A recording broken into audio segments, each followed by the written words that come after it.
Hey guys, so I said the other day that I had something coming that was going to help me hopefully look at objectively monitoring Diesel with his cognitive dysfunction, but also Vinny with all his many musculoskeletal issues. Those of you that don't know much about Vinny, my other Cocker Spaniel, he has a history since he was about 2 years old. Hip dysplasia, psoas strain, medial shoulder syndrome, lumbar disease, stifle degeneration, shoulder and elbow arthritis, and he's actually missing a lumbar vertebrae. However, that doesn't generally let him slow down, and he has a lot of, management, stem cells, PRP, laser therapy, physio, hydro, and we'll be probably following a bit of a story in January with him, which I'm excited about. But I was talking to a company when I was at London Vet Show, explaining, Vinny and Diesel. We use the stance analyzer a lot to monitor, particularly obviously Vinny, but with Diesel's kind of cognitive dysfunction doesn't necessarily tell us much, because most of the issue with Diesel is this constant pacing at night. So I spoke with PitPat, and PitPat have activity monitors. So they've sent me 2 monitors to look at both Vinny and Diesel. So I thought I'd open them up and kind of share the whole experience. I feel proper like influencer right now, and I promise I'm not that. I'm just little old me doing a bit of education. But I thought, you know what, I'm never going to experience being the whole let's open it together, so I thought we would. And I've already failed at actually opening the box, so probably the bad decision to do this. So like I say, so PitPat makes activity and GPS trackers for dogs, and what I'm really interested to know with Diesel, I believe that he has stopped pacing at night.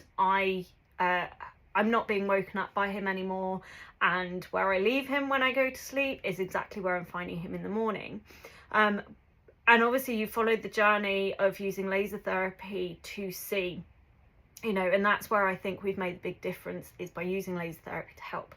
But I wanted some objective measures to help me. So we thought if we had a PitPat monitor on him, it would be able to show us his activity at night when I'm asleep, so that we can possibly see, am I right that he is staying kind of asleep all night, or is he getting up and mooching about and I'm knackered, and I'm not hearing it. So we have the monitor. So this attaches to his collar, and then connects to an app, and then we will monitor to see what happens, is he doing anything at night that I'm unaware of, and also, what is he doing during the day as well, which will be really interesting. And then with Vinny, we thought we might as well do both at the same time. Vinny is due to be having his regenerative medicine in January, and so what I want to see is, let's start tracking him now. Let's start seeing what his activity is now, and then when we go through the whole process in January, you guys will be able to see with me what is his activity like. Is he starting to do more better quality kind of activity? So hopefully we'll be able to follow both of them and see where we go. I'm kind of slightly sad that I didn't think about this before we started lasering Diesel, because that would have been amazing to see, when he really was at his worst for pacing. However, I'm going to start dropping off his frequency of laser. So let's see, he's currently weekly. I'm going to do another week weekly, and then I'm going to start going fortnightly. So let's see, maybe I do 2 weeks weekly actually, just to give the monitor a chance to record, and then we'll start doing fortnightly, and let's see what happens when we start dropping off. So thank you to PitPat, and let's see what happens.